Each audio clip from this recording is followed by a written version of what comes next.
This is without a doubt the worst book I've ever finished. Okay.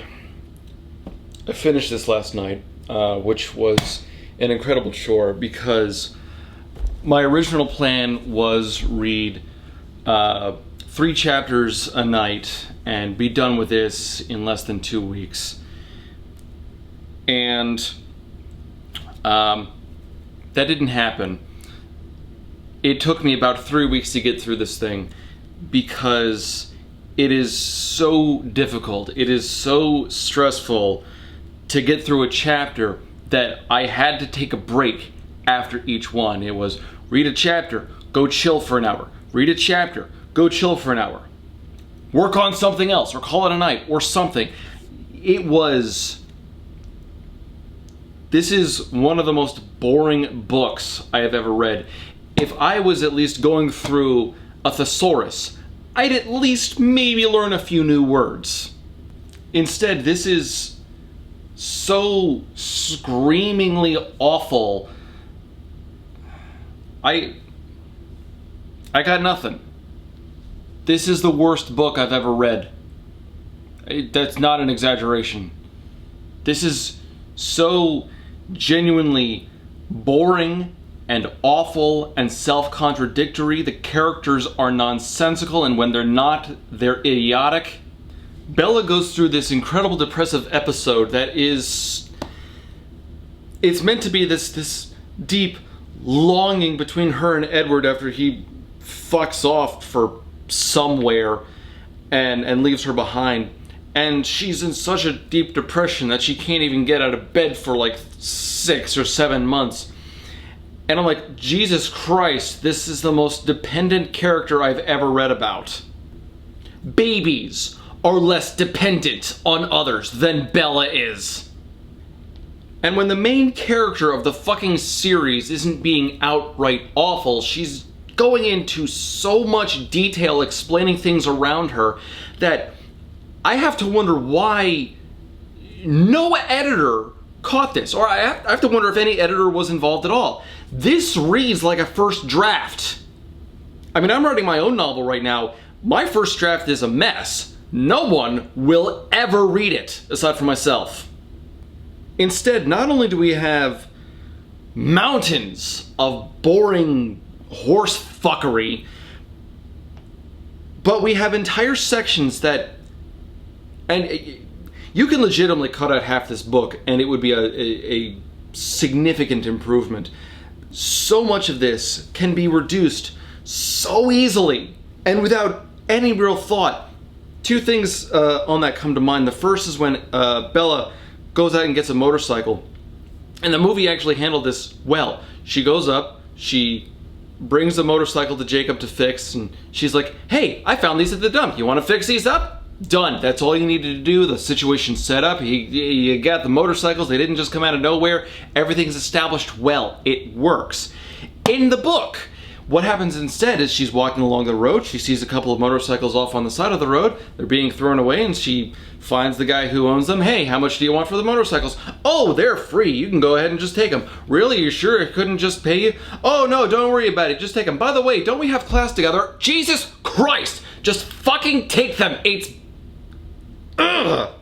The other example is when she's running in the woods after the breakup and she runs into the dreadlock vampire from the first movie, Laurent. I don't remember the story. My father, when I was younger, he gave me an example of bad writing, and it was in which the author spent a page and a half describing how a man walked across a field. And I always thought that that was just an exaggeration for the sake of comedy. There are 2 sections in here. I'm saving one for the review, but there is a section in here when Laurent shows up where Bella sees him and she legitimately spends a page and a half reacting to him just being there.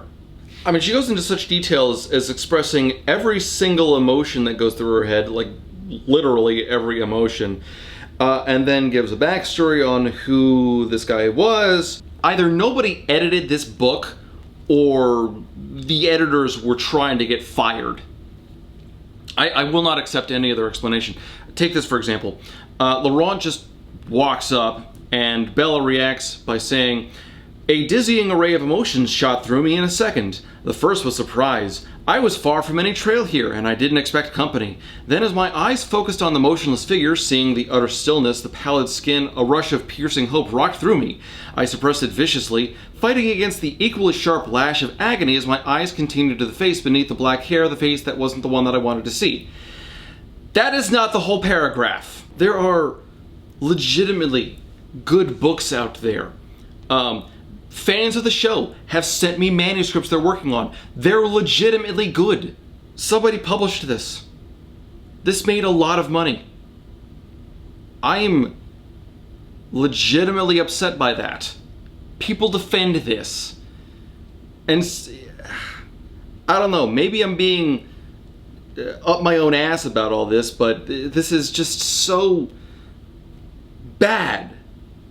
And people like it. I don't know, man. I'm fucking angry.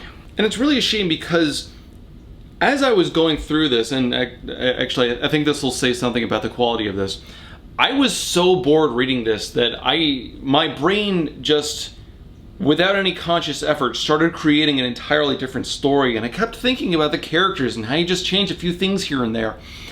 And without much effort, I was able to create what I think was a vastly superior story with, you know, characters and plot and excitement and pacing, all of which are elements that are lacking in this book to a surprising degree. Now, you've probably noticed all the different tabs here. Normally I don't annotate books like this. I also certainly don't write in books or highlight them like I do this thing, but who gives a shit? All the different tabs do mean things. The blue are for terrible character moments. The pink are for just stupid lines. The green are for bad plot or universe development. The orange are for adaptation notes differing between the book and the movie. And the yellow are just for the other things I couldn't really categorize as easily. Probably won't surprise anyone to say that the blue tabs won in terms of count, followed closely by green, and then by pink. And frankly, when you have such lines as this one on the first fucking page, in which Bella's having a dream and sees an image of her grandmother, Gran had been dead for 6 years now, so that was solid evidence towards the dream theory. This got published. There are more than 150 tabs here on the side, and I was trying to be somewhat lenient. I didn't put a tab down every single time I got bored or every time I got upset with a book. I tried to put a tab down every time there was something objectively wrong.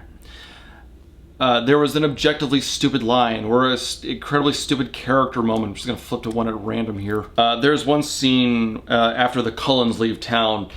Alice comes back to visit Bella, and Bella reacts by running up, hugging her, and, quote the book, "I locked my arms around her, grasping to inhale as much of the scent of her skin as possible." Ew. I mean, I get what she's going for, but there are so many better ways to put that. And there are such incredibly terrible plot moments, such as this one, where, do you remember Victoria from the first movie? The kind of side character who had, I think, maybe one line of dialogue and no real significance in any way, who showed up for like the last 20 minutes of the movie, maybe. Well, she's this big looming threat who doesn't have a single line of dialogue either in the movie or in this book. But you know, she's the big super bad guy. Watch out, she's gonna kill Bella. Well, for some reason,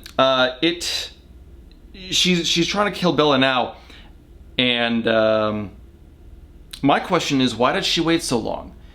Because by this point in the book, it's been almost a full year. What took her? Why now? Was something stopping her? Was she obstructed by anything? You might be able to argue, sure, the werewolves, but they only just started showing up. And we've had no previous hints of her showing up at all So it's easy to assume that this is all a recent development. This is the kind of shit that needs to be explained. I don't know if I'm going to go through every single one of these, but I am going to use as much of this as possible in taking down the book and the movie. It is going to be an extremely long review. Currently our longest full review is the Full Metal Alchemist review, which stands at about 80-ish minutes. This one's going to be feature length, easily. 2 parts, certainly, maybe 3 parts. We'll have to see how that all goes and how it looks in editing. In recent reviews, like within the last 2 years or so, I found myself pulling away from a lot of the vitriol and a lot of the anger that I used to put out on the show. And there's a couple of reasons for that, because it was actually starting to damage my voice, my throat. I'm getting desensitized by the bullshit in real life, and things like that. But also because it's kind of overdone, just the big angry reviewer. Despite that, though, there's going to be a lot of legitimate anger with this. Everything is wrong with this. So much so that while the first Twilight did receive the show's first fuck you out of 5, I think I have to find something worse as a rating for this. But we will do our utmost to make it entertaining so that you don't have to suffer through reading this garbage. Wish us luck, and we will see you in probably 2 months for the Season 2 finale.